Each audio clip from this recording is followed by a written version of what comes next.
The Forever Protocol, 2050. In 2050, the first thing you did in the morning wasn't make coffee. It was authenticate that you were still you. The city woke up in layers. Drone lanes humming above the river, apartment towers breathing warm air through filtered vents, and millions of wrists turning toward morning light so their subdermal tags could catch signal. The little shimmer under the skin, right hand for most, forehead for the executives, was as ordinary as a wedding band had been to my grandmother. They didn't call it a mark. The official term was VITA ID, a health and identity mesh that handled everything: medical access, work clearance, transit, banking. It glowed faintly when the system queried you, a polite pulse of blue that said approved. Nobody remembered how quickly optional became necessary. I remembered because I worked in the one place where people still died the old way. St. Bridget Medical used to be a Catholic hospital before the merger waves. The crucifixes were still there, but now they were tucked into corners like outdated equipment, allowed as long as they didn't interfere with patient experience. I was on night shift when the notification hit my retina display. Public release. Eternity trial successful. Forever protocol now available via VITA ID upgrade. I stood in a dim corridor that smelled like antiseptic and warm plastic. A nurse rolled a cart past me, her wrist flashing as the doors opened for her. She didn't even notice she'd been scanned. No one did anymore. The announcement came with a clean, confident face. Dr. Elias Rook, the scientist who'd become a household name the way astronauts and pop stars used to.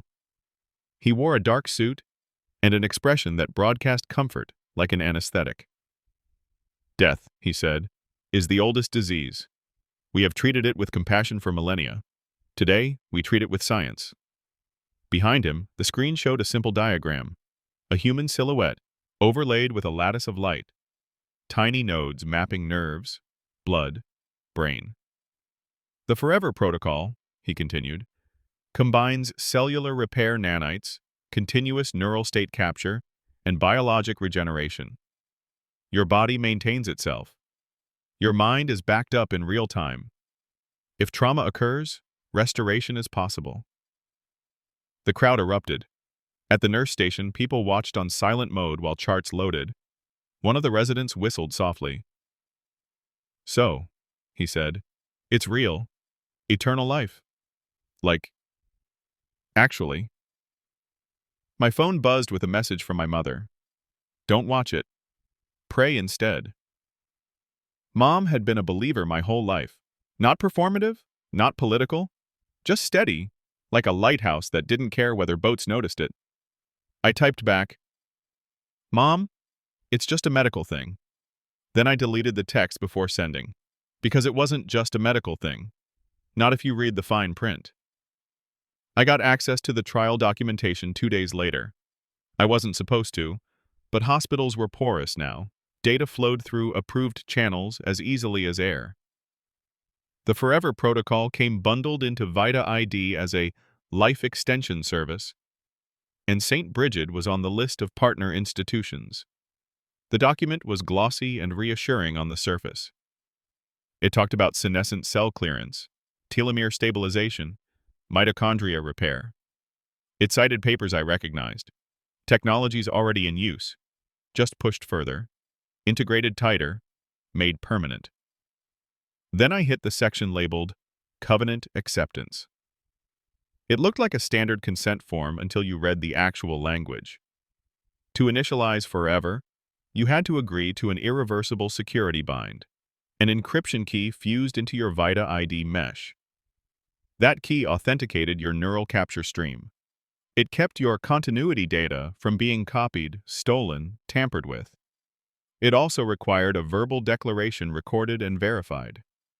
I affirm my life belongs to the system. I renounce all higher claim. I stared at the words until my eyes hurt. There were addendums too. Restrictions framed as stability features.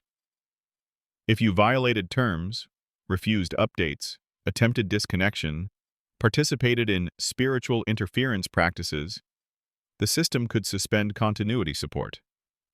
Without continuity support, Forever was just a body full of nanites, and a mind that was slowly being overwritten by error. I opened another file. Internal memo. Spiritual interference correlates with destabilization events in neural state capture. Recommend dampening transcendent cognition oscillations during initialization. That was corporate language for something older. I had grown up hearing Revelation read at church on nights my father didn't come home drunk. The passages about buying and selling, about a mark on the right hand or forehead, I'd always assumed it was metaphor, or a warning about tyranny. But here it was, dressed in modern vocabulary and clinical fonts. A mark that opened doors. A mark that enabled commerce. A mark that promised life without end, and a vow that cut you off from God. That week, St. Bridget admitted a man named Arturo Vega, 63, retired transit worker. He'd collapsed on a platform, heart struggling under years of scar tissue. He wasn't marked. The attending physician leaned against the glass wall of Arturo's room and spoke like he was offering a coupon. "We can enroll him," she said. "The upgrade is covered in the new public plan. He signs. We initialize. His cardiac cells regenerate within 48 hours. Arturo's wife sat by the bed with her hands folded, knuckles white. "He doesn't want it," she said. "He's dying," the attending replied. Arturo's eyes were open. He looked at me. Not the doctor, not the nurse, me. Like he could smell which direction my soul leaned. "What's the catch?" he asked, voice cracked. No one answered, not out loud. After the attending left, I went back into the room. I wasn't supposed to talk about unapproved consent clauses, but the words sat in my throat like stones. "It requires a declaration," I said carefully. Arturo frowned. "Declaration of what?" I hesitated. The monitors beeped steadily, indifferent. "That your life belongs to the system. That you renounce all higher claim." His wife made a sound like she'd been punched. Arturo's eyes filled slowly, not with fear, but with recognition, as if something he'd sensed in the world finally had a name. "My mother used to read the Bible," he whispered. "She said there'd be a time people would trade their souls for time." He coughed, grimacing. "I don't want it." That night, I did something stupid. I requested a meeting with Dr. Elias Rook. It should have taken weeks. Instead, my VITA ID pinged the next morning with a location and time. That's how it worked now. The system didn't waste motion. Rook's office wasn't in a university. It was in a campus that looked like an airport lounge. Glass, greenery, soft light designed to make you feel safe while being processed. He greeted me like I was expected. "You're from St. Bridget," he said, smiling. "You've seen the hesitation." "I've seen the clause," I answered. His smile didn't change. "Security requires consent." "Why the vow?" He folded his hands. His VITA ID shimmered faintly under his skin. High resolution and elegant. Forehead placement. Executive clearance. "Because," he said softly, "we discovered something inconvenient." I waited, heart hammering. "Human identity isn't only pattern and chemistry," he continued. "There is noise, a variable. People call it many things. Soul, spirit, grace." I felt cold crawl up my arms. "When a person believes their life belongs to Christ," Rook said, "they resist integration. The continuity stream fractures. The nanites reject. The backups corrupt." He leaned in slightly, voice like a confession delivered by someone who no longer believed in sin. "So we made it clean. We made it stable. We made it permanent." "You made it a choice," I said. He nodded, as if proud. "A clear one. Life without end, managed. Or death with whatever you think comes after." My mouth went dry. "Do you believe there is something after?" Rook's eyes flicked down, just for a second, like a man glancing at a scar. "I used to," he said. "And then I saw how fragile people were, how unfair it was. I thought, why should God get to decide? Why should anyone? He sat back, and the room's gentle lighting made him look like a saint in a corporate ad. You can call it the beast, he said calmly. That name doesn't bother me. Beasts are honest about what they are. On the way out, my VITA ID prompted me with a soft chime. Upgrade available. Forever protocol. Limited time enrollment incentive. My hands shook. I swiped it away. Outside, the city moved with smooth efficiency.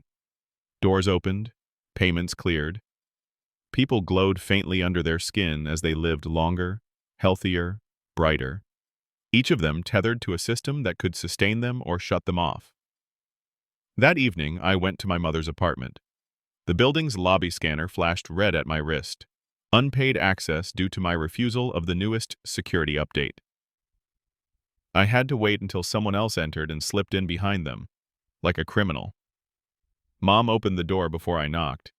She looked smaller than I remembered, but her eyes were steady. You saw it, she said. I nodded. It's everywhere. She stepped aside and let me in. Her living room was simple. Old furniture, a paper Bible, a candle, a cross that hadn't been moved to a corner. What do I do? I asked. Mom didn't answer right away. She took my hand in both of hers. Warm, human, unmarked. Whatever happens, she said, don't trade belonging. In the silence that followed, I tried to pray, really pray, not perform. And for the first time in years, the words came easily, like a door that had been waiting. Outside, the city lights pulsed in synchronized patterns as the system scanned and verified and welcomed everyone into its promise. Forever. And somewhere beneath that promise, like a warning you only hear when the world is quiet, was the truth Dr. Rook had spoken without shame. A beast didn't need to lie. It only needed to offer you exactly what you wanted and ask you who you belong to in return.